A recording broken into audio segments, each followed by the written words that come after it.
السلام علیکم۔ آج میں آپ کے سامنے حضرت موسیٰ علیہ السلام کے بارے میں بتا رہی ہوں اور امام علی نقی علیہ السلام اور ان کے علم غائب کے بارے میں بتا رہی ہوں۔ سنیے کہ خدا تعالیٰ نے فرمایا کہ اے کلیم، کل کسی بدترین مخلوق سے کوئی مخلوق مقام مناجات پر لیتے آنا کہ جو بھی اس دنیا میں سب سے بدترین چیز ہے تمہاری نگاہ میں، اس کو تم میرے پاس لے کر آنا۔ جب دوسرا دن ہوا تو دوسرے روز جب قدرت نے پروردگار عالم نے دریافت فرمایا حضرت موسیٰ سے کہ میری بدترین مخلوق سے کون سی ایسی چیز لائے ہو تم، تو حضرت موسیٰ نے عرض کی، پالنے والے، میں ہی تیری ساری مخلوق سے بدترین مخلوق ہوں، حقیر مخلوق ہوں میں ہی تیری ساری مخلوق سے۔ کیوں مسلمانوں بتاؤ، کیا واقعی حضرت موسیٰ ساری کائنات سے ادنا اور پست ہیں؟ تو معصوم کی آہوزاری کو دیکھ کر کسی نے عرض کی کہ یا مولا، کیا وجہ ہے کہ آپ اس قدر بارگاہ الہی میں گریہ زاری کرتے ہیں؟ کیا آپ جنت کے وارث نہیں؟ کیا آپ شفیع مذنبین نہیں؟ کیا آپ ساقی کوثر نہیں؟ تو معصوم نے ارشاد فرمایا کہ جس خالق کائنات نے ہمیں اس قدر درجات اور کمالات عالیہ عطا فرمائے ہیں، اس کا شکر ادا نہ کیا جائے تو ساری دنیا سے زیادہ حضرت امیر المومنین محراب مسجد میں بکا اور مناجات کیا کرتے تھے۔ تو کیا ساری دنیا سے حضرت علی معاذ اللہ زیادہ خاطر تھے؟ تو اب میں ایک اور آیت قرآن مجید کی پیش کر رہی ہوں جس کا ترجمہ ہے کہ ہم نے تم پر کتاب نازل کی ہے کہ اس میں ہر چیز کا واضح بیان ہے، در حقیقی اطاعت کرنے والوں کے لیے ہدایت و رحمت و خوشخبری بھی ہے۔ اور تمام مفسرین نے با اتفاق تحریر فرمایا ہے کہ قرآن پاک میں ہر چیز کا ذکر قدرت نے کر دیا ہے۔ یہ اور بات ہے کہ حقیقی مفسر اور وارث قرآن کی ضرورت ہے۔ تو مسلمانوں، قرآن مجید میں ہر شے کا ذکر ہے۔ تو حضرت امیر فرمایا کرتے تھے کہ میں صدیق اکبر ہوں اور میں قرآن ناطق ہوں اور میرے سوا کوئی یہ دعویٰ نہیں کر سکے گا۔ تو اگر قرآن پاک میں ہر شے کا ذکر ہے تو میرے مولا کا اعلان بھی ملاحظہ سنیے کہ حضرت علی امیر المومنین فرماتے تھے کہ میں آسمانوں کے راستے زمین کے راستوں سے بہتر جانتا ہوں۔ ایک شخص نے حضرت امام علی زین العابدین علیہ السلام کی خدمت پہ حاضر ہوا اور آپ نے ان سے دریافت کیا کہ تو کون ہے؟ اس نے کہا، میں منجم بھی ہوں اور قیافہ شناس بھی ہوں۔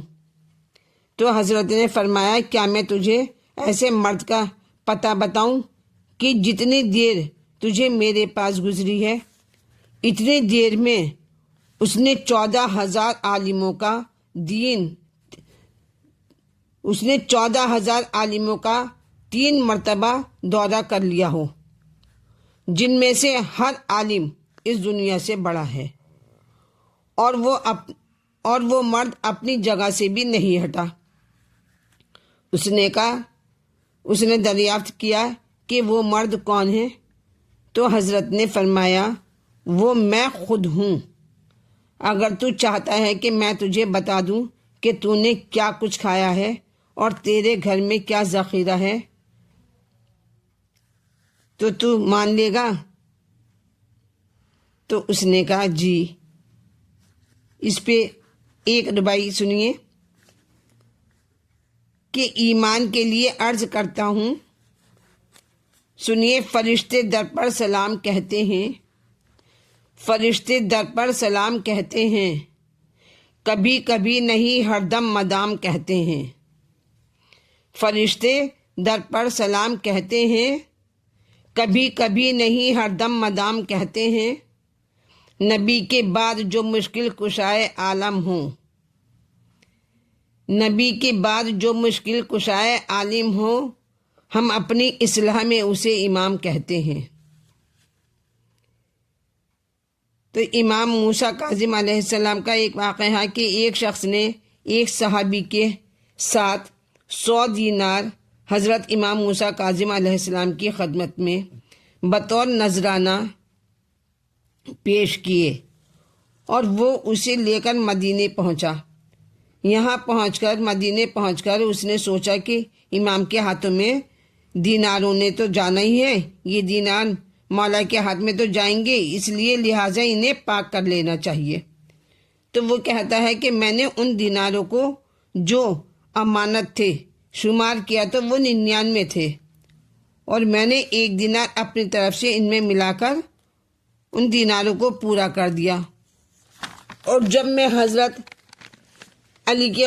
حضرت کے پاس پہنچا اور ان کے سامنے پیش کیا تو آپ نے فرمایا کہ سب دیناروں کو زمین پر ڈال دو، اور میں نے ہتھیلی کھول کر زمین پر سب ڈال دیے۔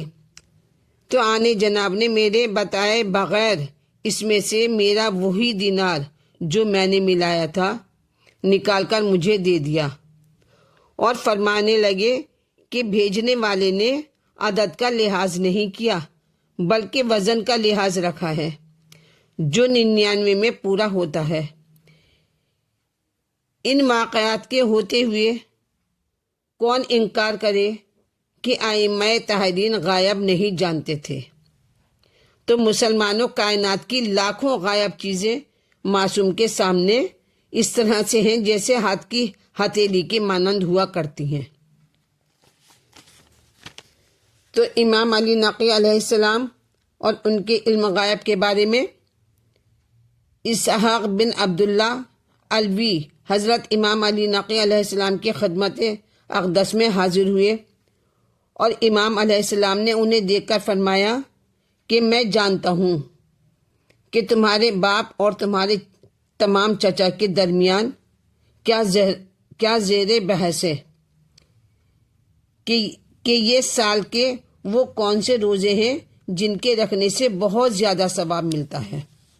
یہ بحث چل رہی ہے تمہارے چچا میں اور تمہارے باپ میں، جن روزوں کے رکھنے سے بہت زیادہ ثواب ملتا ہے وہ کون سے روزے ہیں، اور تم اسی کے متعلق مجھ سے سوال کرنے کے لیے آئے ہو۔ تو اس نے کہا یا مولا بس یہی بات ہے؟ تو آپ نے فرمایا سنو، وہ 4 روزے ہیں جن کے رکھنے کی تاکید ہے۔ نمبر 1، یوم ولادت حضرت پیغمبر اسلام کا 17 ربیع اول ہے ان کی پیدائش۔ نمبر 2، یوم بعثت و معراج مصطفیٰ صلی اللہ علیہ وسلم، یہ 27 رجب ہے۔ اور نمبر 3، یوم حمائل الارض، یعنی جس دن کعبے کے نیچے سے زمین بچھائی گئی اور سفینہ نوح کوہ جودی پر ٹھہرا، اور یہ 25 ذی قعدہ ہے۔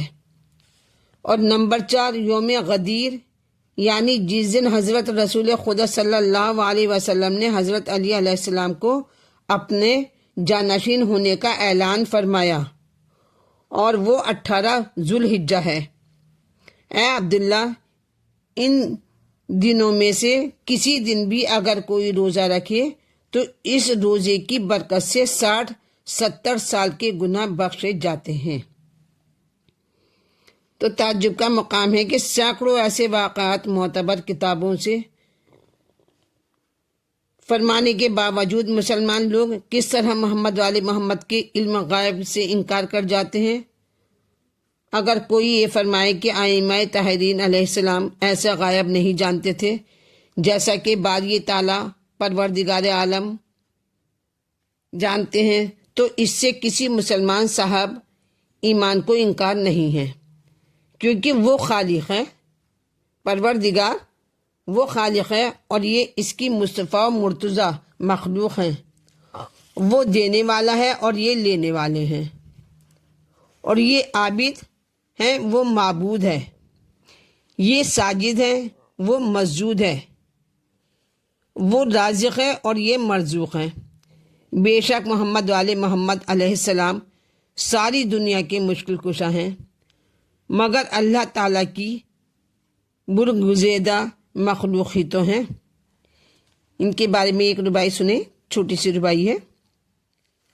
علی کے ذکر سے خوش ہیں محب لیکن، علی کے ذکر سے خوش ہیں محب لیکن، منافقوں کی طبیعت ملول ہوتی ہے۔ علی کے ذکر سے خوش ہیں محب لیکن، منافقوں کی طبیعت ملول ہوتی ہے۔ جو بھی میری ویڈیو دیکھ رہے ہیں وہ میرے چینل کو لائک کریں، سبسکرائب کریں، شیئر کریں۔